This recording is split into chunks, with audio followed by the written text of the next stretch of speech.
నువ్వు ఇప్పుడు మళ్ళీ ప్రవీణ్ అక్కకు ఫోన్ చేసావు అని చెప్పి కాల్ చేసింది నాకు. Okay, that is your wish, చేసావు. నేను ఇప్పుడు నీకు మళ్ళీ చెప్తున్నాను, మే వరకు టైం ఇస్తే నీకు 1.5 తిరిగి వెనక్కి ఇచ్చేస్తాను త్రూ అకౌంట్.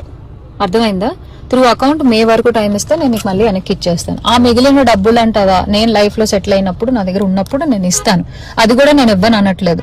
లేదు కుదరదు, నాకు ఇదంతా అవ్వదు అంటే పెద్ద మనుషులకి నువ్వే ఫోన్ చేసావు కదా. నా జీవితంలో పెద్ద మనుషులు ప్రవీణ గారు మాత్రమే.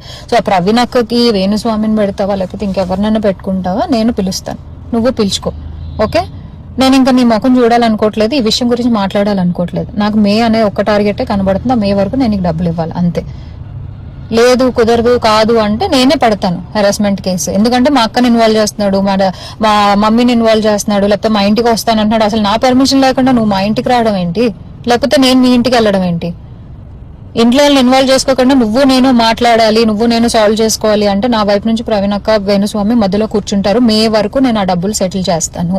అది నువ్వు ఇప్పుడు మళ్ళీ ప్రవీణ్ అక్కకు ఫోన్ చేసావు అని చెప్పి కాల్ చేసింది నాకు. Okay, that is your wish, చేసావు. నేను ఇప్పుడు నీకు మళ్ళీ చెప్తున్నాను, మే వరకు టైం ఇస్తే నీకు 1.5 తిరిగి వెనక్కి ఇచ్చేస్తాను త్రూ అకౌంట్. అర్థమైందా? త్రూ అకౌంట్ మే వరకు టైం ఇస్తే నేను నీకు మళ్ళీ వెనక్కి ఇచ్చేస్తాను. ఆ మిగిలిన డబ్బులు అంటావా, నేను లైఫ్ లో సెటిల్ అయినప్పుడు నా దగ్గర ఉన్నప్పుడు నేను ఇస్తాను. అది కూడా నేను ఇవ్వను అనట్లేదు. లేదు కుదరదు, నాకు ఇదంతా అవ్వదు అంటే పెద్ద మనుషులకి నువ్వే ఫోన్ చేసావు కదా. నా జీవితంలో పెద్ద మనుషులు ప్రవీణ గారు మాత్రమే. సో ఆ ప్రవీణ అక్కకి వేణుస్వామిని పెడతావా లేకపోతే ఇంకెవరినైనా పెట్టుకుంటావా, నేను పిలుస్తాను, నువ్వు పిలుచుకో. ఓకే, నేను ఇంకా నీ ముఖం చూడాలనుకోవట్లేదు, ఈ విషయం గురించి మాట్లాడాలనుకోవట్లేదు. నాకు మే అనే ఒక్క టార్గెటే కనబడుతుంది. మే వరకు నేను నీకు డబ్బులు ఇవ్వాలి అంతే.